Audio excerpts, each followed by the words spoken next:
ذرا غور سے سوچ کر کہیے، اگر میں آپ سے پوچھوں کہ دنیا میں تیسری عالمی جنگ کا سبب کیا بن سکتی ہے؟ اگر آپ لوگ کا جواب یہی ہے تو بالکل آپ ٹھیک سوچ رہے ہیں، کیونکہ ڈاکٹر اسماعیل سریگلڈن نائب صدر ورلڈ بینک نے کہا تھا کہ 21ویں صدی میں جنگ تیل پر نہیں بلکہ پانی پر ہی ہوگی۔ دنیا میں دو ایسے تجارتی راستے ہیں جو سب سے اہم مانے جاتے ہیں، ان میں سے ایک ریڈ سی یعنی سوئس کینال ہے۔ اگر ان کو جان بوجھ کر بلاک کیا جائے تو جنگ چھیڑنے میں کوئی ٹائم نہیں لگے گا۔ بالکل اسی طرح کا ایک واقعہ حال ہی میں سامنے آیا ہے کہ یمنی حوثی اسرائیل اور ان کے حمایتی ممالکوں کی تجارتی جہاز کو باب المندب سے آگے بڑھنے نہیں دے رہے، ان پر حملے کر رہے ہیں اور امریکہ اور ان کے اتحادی ان پر جوابی کارروائی میں ان پر ایئر سٹرائکس کر رہے ہیں۔ تو آئیے سمجھنے کی کوشش کرتے ہیں کہ ان سب حملوں کے پیچھے کیا لاجک ہے۔ حوثی باغی کون ہے، کہاں سے ان کا جنم ہوا، اور ریڈ سی کتنا امپورٹنٹ ہے اور اس سے پوری دنیا پر کیا امپیکٹ پڑ سکتی ہے، آئیے سمجھتے ہیں آج کے اس ولاگ میں۔ The UK and the United States prepared to launch military strikes against the Houthi rebels in Yemen. A war is brewing, a war between the US and the Houthis. Houthis began attacking commercial vessels. Some 26 ships have been targeted so far. The US has launched a new strike against the Houthis in Yemen. سلام دوستو، سال 2024 کو دنیا کا خطرناک سال بتایا جا رہا ہے، کیونکہ اسی سال 60 سے زائد ممالک میں انتخابات ہوں گے۔ تو دوسری طرف رشیا یوکرین کنفلکٹ، پاکستان اور ایران کی کشیدگی، ایران کی عراق اور شام میں سٹرائکس، چائنا تائیوان کنفلکٹ، اسرائیل اور حماس، اسرائیل اور حزب اللہ، اور اب حال ہی میں امریکہ یونائٹڈ کنگڈم کا یمنی حوثیوں کے ساتھ یمن میں سب سے الارمنگ ہے۔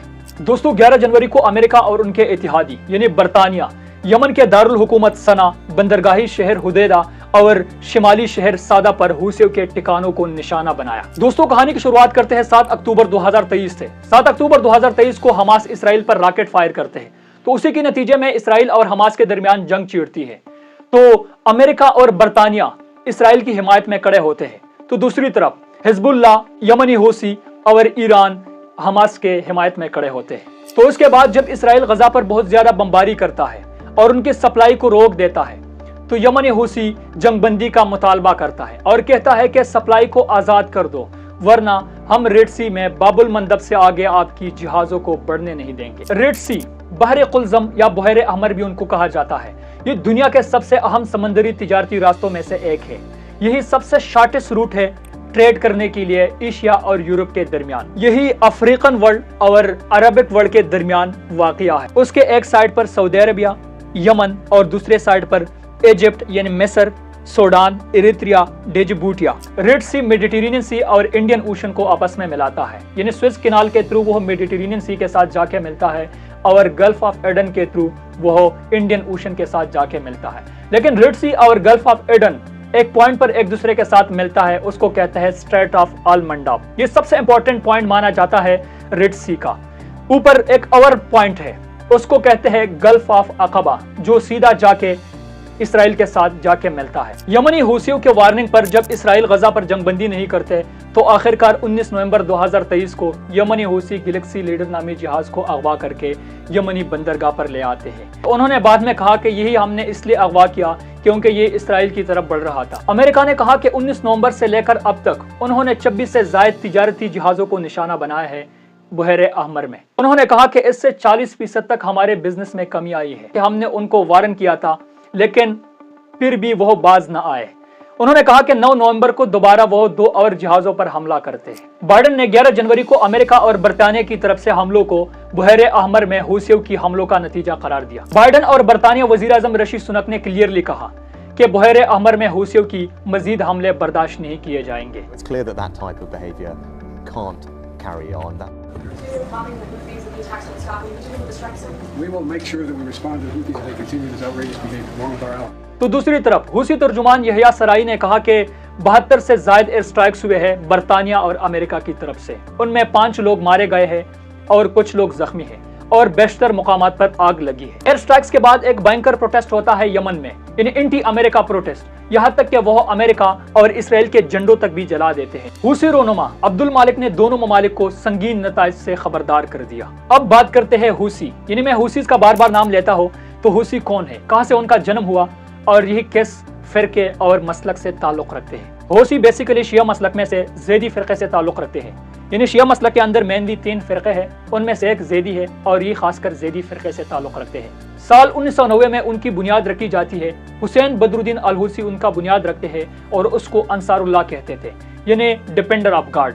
उनका मेन मकसद अपने फ़िरक़े को फ़रोग़ देना था। 80 और 90 की दिहाई में यमन में वहाबिज़म बहुत ज़्यादा स्प्रेड हो रहा था। ये एक सुन्नी फ़िरक़ा है, तो उसको काउंटर करने के लिए हुसैन बदरुद्दीन अल-हूसी ने अंसारुल्लाह का एक मोमेंट बनाया। इसी साल 22 मई 1990 को साउथ यमन, जिसका ऑफिशियल नाम था People's Democratic Republic of Yemen, और नॉर्थ यमन यानी यमन अरब रिपब्लिक, ये दोनों मुत्तहिद होकर एक ही यमन बनता है, यानी यूनिफिकेशन ऑफ यमन हो जाता है। When Yemen united in 1990, Ali Salim al-Beid became vice president, serving alongside its new ruler, President Ali Abdullah Saleh. तो रिपब्लिक ऑफ यमन का अली अब्दुल्ला सालेह बनता है हेड ऑफ द स्टेट, और अली सालिम अल-बीद बनता है हेड ऑफ द गवर्नमेंट। तो इससे पहले अली अब्दुल्ला सालेह सिर्फ नॉर्थ यमन का हेड हुआ करता था, और जो अली सालिम अल-बीद था वो साउथ यमन का हेड हुआ करता था। जब यमन का यूनिफिकेशन हो जाता है तो शिया मजहबी लोगों की तरफ से दो पॉलिटिकल पार्टीज सामने आते हैं, एक को अल-हक पार्टी और दूसरे को इत्तिहादुल कुव्वा अल-शबिया कहते थे।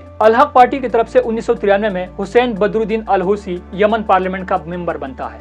1997 तक वो मेंबर होता है, और 1997 के बाद यानी जब उनकी मेंबरशिप खत्म होती है तो 1997 में वो ज़ेदीज़ यंगस्टर का एक नेटवर्क बना देता है। उनका नाम वो रखते हैं बिलीविंग यूथ यानी अल शबाब अल मोमिनीन, और उनका मकसद था कि रिलीजियस एजुकेशन और सोशल वेलफेयर। लेकिन यहाँ पर एक टर्निंग पॉइंट आता है कि जब Ali Abdullah Saleh war on terror यानी 2001 में और 2003 में इराक इन्वेजन में अमेरिका को सपोर्ट करता है, और उसके नतीजे में उसको प्लेंटी ऑफ एड मिलता था। अमेरिका को सपोर्ट करने पर ज़ेदी नौजवान उनके खिलाफ हो जाते हैं, यानी हुसैन बदरुद्दीन अल-हूसी की क़यादत में उसके खिलाफ प्रोटेस्ट करने लगते हैं। वो अपने प्रोटेस्ट में इसराइल और अमेरिका के खिलाफ नारे लगाते हैं, यानी उनके स्लोगन्स थे death to America, death to Israel, यानी अमेरिका और इसराइल को ख़त्म करना। तो सालेह गवर्नमेंट ज़ेदी नौजवानों के खिलाफ क्रैकडाउन करती है और उसके खिलाफ मिलिट्री कैंपेन लॉन्च करते हैं। 10 सितंबर 2004 को हुसैन बदरुद्दीन अल-हूसी को लड़ाई में मारा गया, और यहाँ पर उनका भाई अब्दुल मालिक अल-हूसी बनता है उनका नया रहनुमा। तो वो अंसारुल्लाह से इस मोमेंट का नाम तब्दील करके नाम रखते हैं अल-हूसी मोमेंट। दिसंबर 2010 में energy crisis, human right violation, corruption, inflation, poverty, इन सारी चीज़ों को लेकर series of anti government protest शुरू हो जाते हैं नॉर्थ अफ्रीका और अरबिक वर्ल्ड में। इसी तरह यमन में साल 2011 में सालेह गवर्नमेंट के खिलाफ भी प्रोटेस्टें शुरू हो जाती है और उसको रिजाइन करने पर मजबूर कर देता है।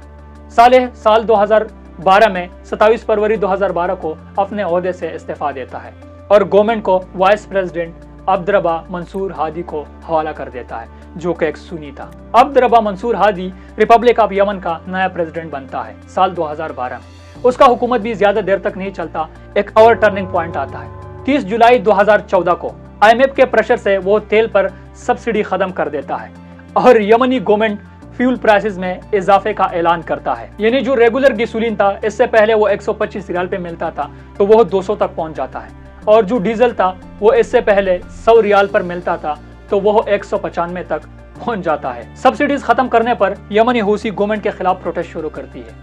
अली अब्दुल्ला सालेह इस प्रोटेस्ट को सपोर्ट करता है और उनमें भड़काऊ भाषण पैदा करता है। उसको कहता है कि देखे, एक तो ये बंदा सुनी है, दूसरा यही कि उन्होंने फ्यूल प्राइसेस को मतलब बढ़ा दिया है, तो उसी वजह से उन्होंने इसमें भड़काऊ भाषण पैदा कर दिया। तो 21 सितंबर 2014 को वो दारुल हुकूमत सना पर दावा बोलते हैं और उसको अपने कब्जे में ले लेता है। जनवरी 2015 को वो प्रेसिडेंशियल पैलेस अपने कब्जे में लेते हैं और फिर 22 जनवरी 2015 को अब्दुर्रबा और उनकी गवर्नमेंट रिजाइन करता है। अब्दुर्रबा साउथ यमन को चला जाता है और वहां पर एडन अपना दारुल खिलाफा बना देता है। तब से लेकर अब तक यमन का शिमाली इलाका हूसियों के कंट्रोल में है और यहाँ से रेड सी में हूसी जहाजों को निशाना बना रहे हैं। जरा इम्पैक्ट की बात करते हैं। अगर इम्पैक्ट की बात की जाए तो दुनिया की मईशत पर बहुत बुरी इम्पैक्ट पड़ सकती है। जरा इस तस्वीर को गौर से देखिए, ये सबसे इम्पोर्टेंट पॉइंट है। यही यमन की टेरिटरी है, यानी सी टेरिटरी है। अगर उसको बंद किया जाए तो इससे पूरी दुनिया की मईशत पर असर पड़ सकती है और इसकी अहमियत का अंदाजा आप इस चीज़ से लगा सकते हैं कि यही जो रास्ता है इससे पूरी दुनिया, यानी रेड सी की बात कर रहा हूँ मैं, इससे पूरी दुनिया की 15% जो ग्लोबल ट्रेड है वो इसी रास्ते से ही होता है। अगर इसमें आप देखें, अगर कोई जहाज एशिया से यूरोप जाता है और वो रेड सी का रास्ता इस्तेमाल करता है तो 10,000 नॉटिकल माइल बनता है, यानी फासला। नॉटिकल माइल हम समंदर में फासले के लिए इस्तेमाल करते हैं और यही थोड़ा सा लंबा होता है, जो हमारा नॉर्मल माइल है उससे थोड़ा सा बड़ा होता है। और अगर हम केप ऑफ गुड होप इस्तेमाल करते हैं, यानी एशिया से हम यूरोप जाते हैं, तो यही तकरीबन 13,500 नाटिकल माइल बनता है, यानी 3,500 नाटिकल माइल ज़्यादा एक जहाज़ को तय करना पड़ेगा अगर वो रेड सी के बजाय केप ऑफ गुड होप इस्तेमाल करेगा। अगर ये रास्ता बंद हो जाए और इसकी जगह केप ऑफ गुड होप इस्तेमाल करता है, यानी अफ्रीका की कॉन्टिनेंट से पूरा चक्कर लगा के यूरोप जाता है, या यूरोप से पूरा अफ्रीका की कॉन्टिनेंट के पीछे चक्कर लगा के एशिया आता है, तो ये एक लंबी चक्कर है और एक्स्ट्रा 10 दिन लगेंगे। यानी अगर एशिया से यूरोप तक एक जहाज 25 दिन में पहुंचता है, तो फिर जब वो अफ्रीका से होके आता है तो उसमें 35 दिन लगेंगे, यानी 10 दिन एक्स्ट्रा लगेंगे।